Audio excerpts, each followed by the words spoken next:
అభివృద్ధి కోసం ఆంధ్రప్రదేశ్ సుభిక్షంగా ఉండాలనే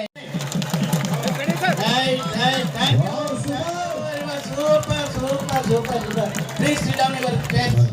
చెప్పండి సార్.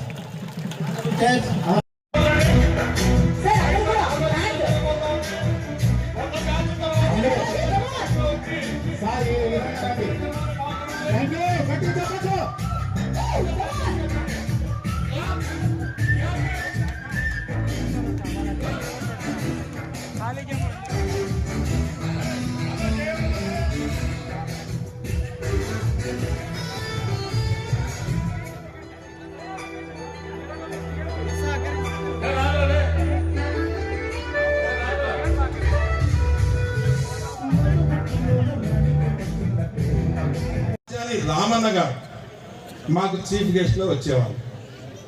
అప్పట్లో ఈ గ్రామంలో పెద్దలు ఎవరంటే సరాయి హుసేనప్ప, విజయ ఆంజనేయులు, చెన్నకేశ్వరరెడ్డి గారు, అంటే మాకు చూస్తున్నటువంటి నాయకులు. మేము వాళ్ళని చూస్తూ, అంటే వాళ్ళ అపాయింట్మెంట్ దొరికే పరిస్థితి కాదు. రఘునాథ్ ఇంటికి పోతే గేట్ల దగ్గర వాళ్ళ గాసగా గుమాస్తాలు ఉంటారు, దానిని గర్చాలంటే క్యూ.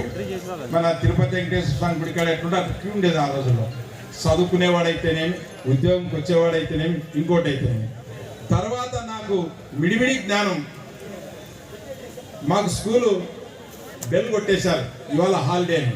ఎందుకనంటే అప్పుడు ఒక ఆయన మాకు సుబ్బారాయుడు అని జెడ్పీహెచ్ఎస్ స్కూల్లో చదువుతున్నాం. ఈరోజు ఈ గ్రామం యొక్క దీపం చనిపోయింది, ఆయనే మాచాని సోమప్ప గారు. అంటే మాచాని సోమప్ప గారి యొక్క అంతిమయాత్ర నాకు గుర్తుంది. నేను ఎక్కడన్నా వెళ్ళినప్పుడు, బెంగళూరు ఇంగ్లూరు వెళ్ళినప్పుడు, మేము చిన్నగా ఉన్నప్పుడు అడ్రస్ వస్తే ఎంఎంగ్ ఉంటే ఎంజీ దర్శ అని వాళ్ళు అడిగేవాళ్ళు. అవునండి అని చెప్పేవాళ్ళు.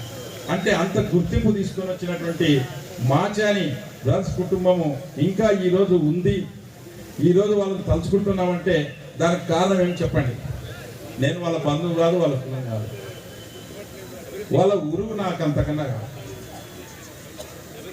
వాళ్ళు ఏ వయసులో కానీ ఎవరు ఏం చదువుకుంటే కానీ సోమప్ప గారు ఎలా అంటే కుమార భద్రప్ప కానీ, లేకుంటే నేను కేశవరెడ్డి, మోహన్ రెడ్డి కూర్చున్నప్పుడు వస్తే ఆ సోమప్ప గారు ఏం పని చేస్తా ఉంటారని చెప్పేది.